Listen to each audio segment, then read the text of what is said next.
Author of the Financial Fresh Start. Shari, good to see you. Thanks for joining us.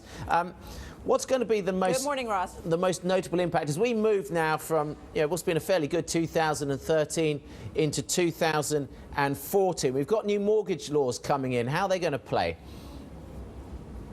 Absolutely. Well, Ross, up until now, it's been about bouncing off the bottom. We are now beginning to brush against a top, primarily because of wages and income have just not kept up with the home price increases. For example, over the last 2 years, we know prices are up by about 20%, wages only by about 3%, and particularly that first-time buyer, ages 25 to 35, their job situation has only recovered by about a quarter.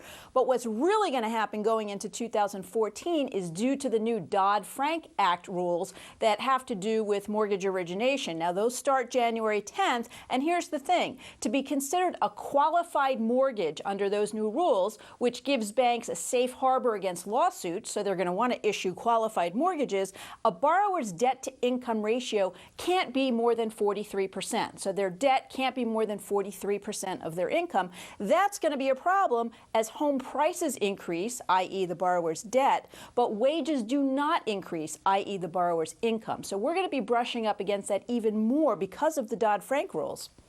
Yeah, so how is that going to constrain sales and therefore prices?